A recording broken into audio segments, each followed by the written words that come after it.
guys, welcome back. It's another week of 86. I keep forgetting that it's now Saturdays. For some reason in my head, I've got the rhyme 86 Sunday in my head. Welcome back, guys. This is an interesting episode. I've got a lot more I want to say about this episode, oddly enough, but we'll get there in a moment. Make sure you guys are subscribed. There are 5 different anime videos breaking down on this channel now. There's also a Halloween special for you guys coming up. That is my unboxing of the Tokyo Treat box. There should be some Demon Slayer stuff in there. And I'll be chatting to you guys as I do it. Sadly, we're not big enough for me to do a live chat or anything, but I will still make sure it's a fun video. There's also going to be the midway review where I break down top 3 OPs, EDs, and of course, what my anime standing is midway through the season. This always ends up changing during the last review as well.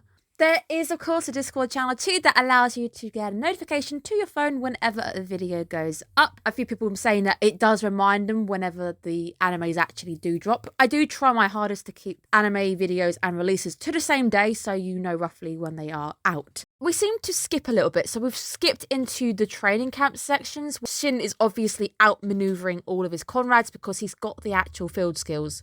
This isn't a surprise. We knew he was going to be good. He's learned a lot of his methods from life and death situations. He's actually experienced all of the things that they're learning, but in the real, where he needs to make a fast decision very, very quick. Sadly, the way he behaves on the battlefield, so his maneuver obviously is a fantastic style. I love how he stylizes and just walks up the wall in a sense. But he ends up getting a 0 for his assignment. I don't like the fact that he puts the vehicle at risk. I think it's something like that. He puts the vehicle at risk and he ends up getting a 0 anyway. It was interesting to see that the main vehicles, I'm bad with vehicle names, guys. The initial one that they start in actually takes 2. So they pilot it in pairs, which is slightly different from what we saw in season 1 where we had the Juggernauts, where it's just one person, one vehicle. So there's 2 different types of vehicles that the Federal Republic runs, and there's a second one which is just on its own. Now, the other teammate, I did not remember this guy's name, the ginger guy. He mentions that Shin may be the Reaper. I found this quite sus because how do you know about the Reaper thing, the Headless Reaper thing, or whether it was just meta and it was just very convenient or ironic meta that you think he just feels like death walking. We start to see a divide growing again, and maybe it's not intentional, but there's definitely a divide starting to grow with the 86 and the rest of the army as well. Federal Republic remembers it's dead, and this is very different from San Magnolia, who just forgets and they sees them as numbers and they are just pilotless. The 86 lost members, all 575, have now got their names added to a stone, and it really does feel like the war memorials that we have all around Europe to respect the fallen. It's nice that the 86 have finally got a place where they can rest, and Shin's box of names has now found its final resting place alongside the old body of Fido. We are introduced to a new commander who is Wenzel, and I don't know why Frederica appeared more squeaky this week, whether it's because I had a week away and I was unprepared for the high-pitched squeaking initially. She's a lot squeakier than I remember her being. But we do get one happy ending, and this is Fido returns to life. Fido's death last season was painful and horrible because they did the bait and switch with us where you don't realise the whole episode was playing out from his perspective. That was sad. That was horrible. That was such a good episode though, and it was sad. I love the fact that he refused to even turn back on until Shin's name was actually given. It's a very touching reunion, and we actually get Avid playing as the piano rendition on the piano. I'm sorry, none of the OP or the ED this season can even replace my love for Avid. Avid was perfect. Avid was the best song for me, and I have been learning to sing it in English. I've been dedicating a fair bit of time to Avid, and I didn't initially like Avid when I heard it. It really grew on me.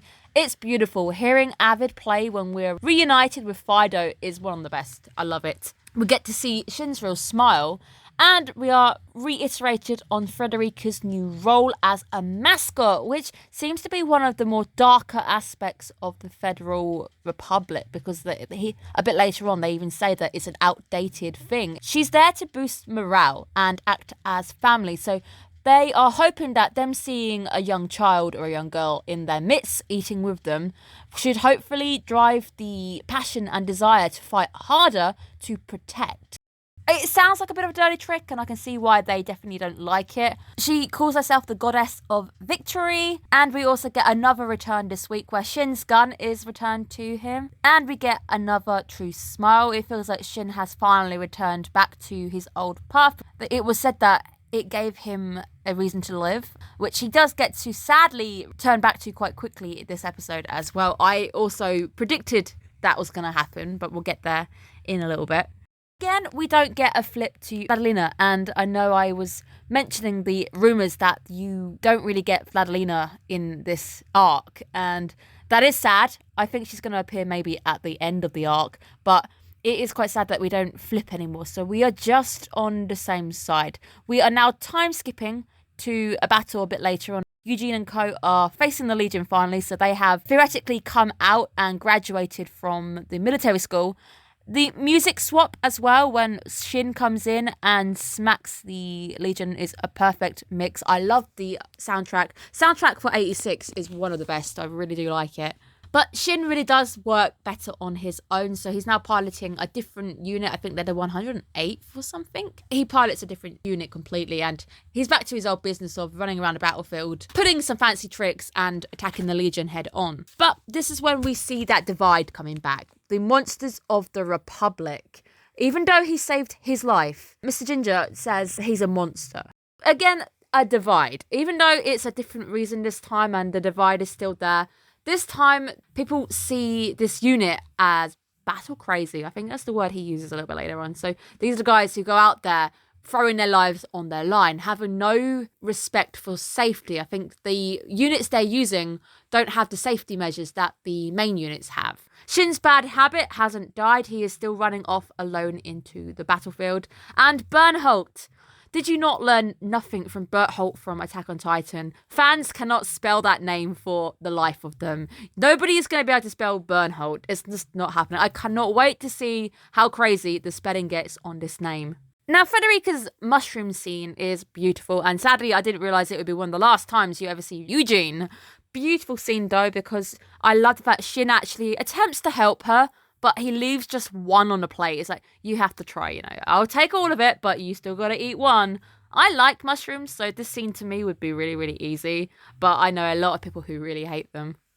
We are reunited with Eugene, only to be taken away again. This isn't gonna last. But we can also see that divide once more, where the other recruits, the other members of this military unit, they don't want to sit with Shin. They don't want to be there. There's another divide formed. So even for a completely different reasons, the 86 are still divided. They're not treated the same. They're looked upon in a sense of fear this time.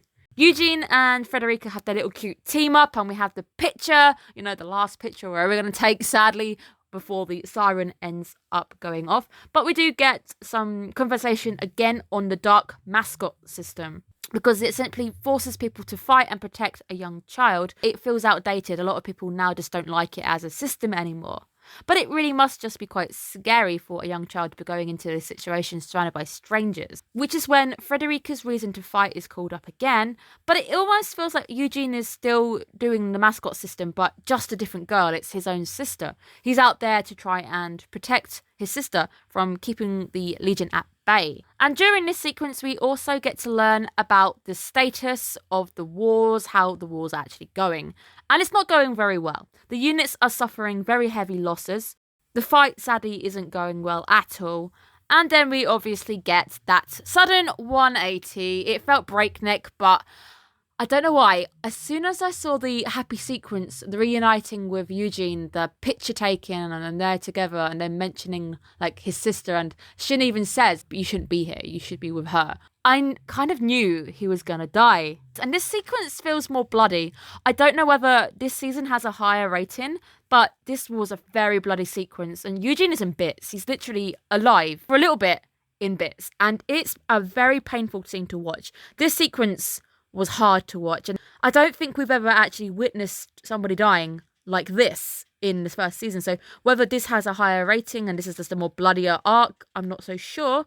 But Shin ends up returning to his old ways, where he has to save Eugene and put a bullet in his head to make sure that the Legion don't turn him into something else. There was no way that he could have saved him at all this time. So when you have Mr. Ginger, again, I don't know your name, I'm sorry, I will get it, him coming out and calling him a monster and the fact that you could have saved him, I don't think he could have. You're just taking out that frustration that you think that Shin could have saved him when he really couldn't. We were seeing Shin fighting all the other mechs at the time. He can't do everything. He is again presented with the choice of going home. You know, you can go home. You don't have to fight if you think it's, you know, repaying us, because you don't need to. But Shin is sadly seen by Mr. Ginger as battle crazy, but the man with him doesn't quite view it the same. He actually sees Shin as a child who might be fighting because that's all he knows and is trying to repay the kindness that they have shown him. The way that Shin and Frederica talk on the comms really felt reminiscent feel of Vladilena and Shin talking on the comms as well. The way that he tells her to close her eyes, and I think he cuts the signal at that point as well.